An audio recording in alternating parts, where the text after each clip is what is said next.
you all. Thank you all. Thank you. And hello, New York. Hello, New York, and thank you. Yeah. Okay. It's been a little while. It's been a little while since I've been here, and a couple of things have happened in that time. I'd like to talk a little bit about the war in the Persian Gulf. Big doings in the Persian Gulf. You know my favorite part of that war? It's the first war we ever had that was on every channel plus cable. And the war got good ratings too, didn't it? Got good ratings. Well, we like war.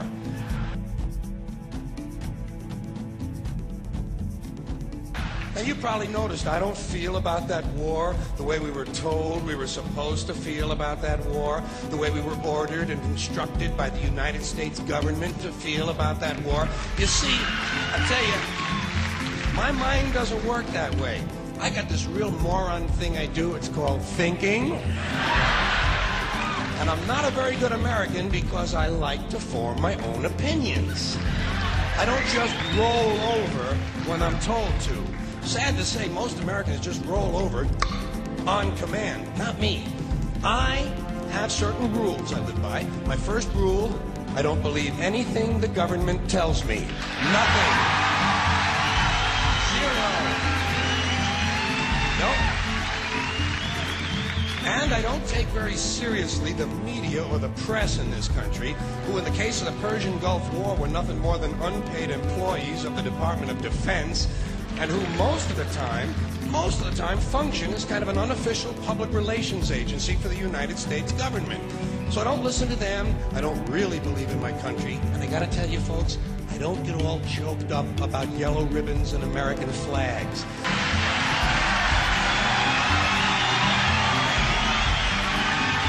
Thank you. Thank you very much. Well, tell you what. Now, to balance the scale, I'd like to talk about some things that bring us together. Things that point out our similarities instead of our differences. Because that's all you ever hear about in this country is our differences. That's all the media and the politicians are ever talking about, the things that separate us, things that make us different from one another. That's the way the ruling class operates in any society. They try to divide the rest of the people. They keep the lower and the middle classes fighting with each other so that they, the rich, can run off with all the fucking money. Fairly simple thing happens to work. You know, anything different, that's what they're going to talk about. Race, religion, ethnic and national background, jobs, income, education, social status, sexuality, anything you can do, keep us fighting with each other so that they can keep going to the bank.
I would like to start by saying that I came to stand right next to you to make you cut the intro short because I wanted to speak from my heart and not through any particular position that this temporary world may have given me. I'm also being very challenged right now, although I am a public speaker, because I want to say a meaning that is very sincere. And I think sincerity is something that is very difficult and a very rare commodity nowadays. And I'm speaking for myself. I think that the very word personality, finding its root in the Latin word persona, means mask. And I just don't want to have a mask as I speak. And I'm hoping that before we all leave, as I'm sure a lot of us have already done, we have shed our masks.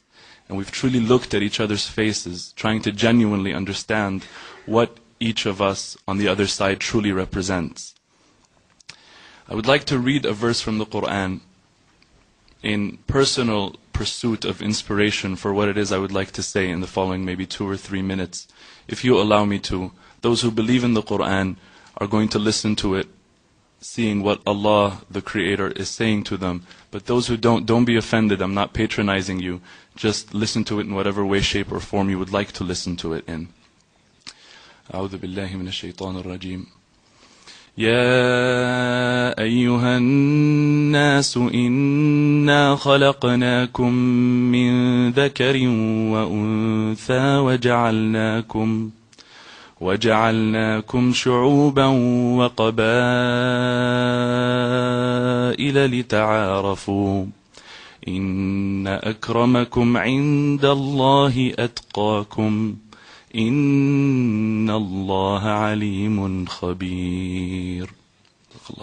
A quick translation of this would, and allow me to say crude because it's very difficult to try and interpret what we believe is ultimate truth in another language, is, O people, O humanity, O mankind, we, and this is the royal we of power, it's not plurality, we, God, we have created you from a pair, from a male and a female, and we have made you into peoples and tribes, that you may know one another.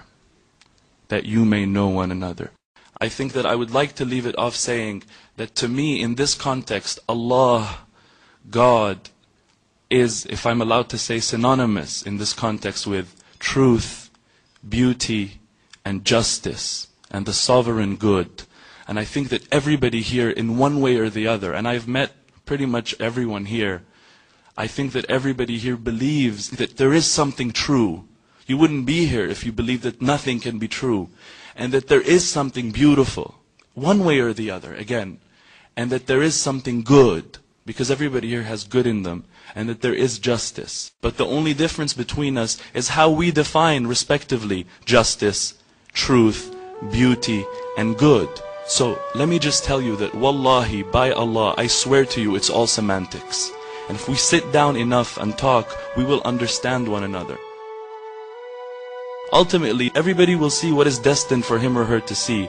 But whatever it is, not only will we see through the veils, we will also love one another, as has happened, and based on that give each other the respect that we've agreed to give each other, not because anybody's forced anybody, but because we love each other and have become friends, and because ta'arafna, and because we have gotten to know one another.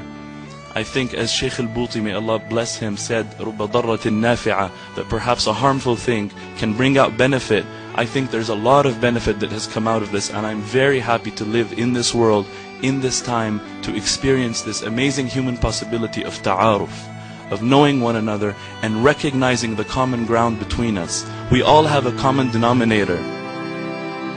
Our numerator is different, that's all, if I can use a mathematical example.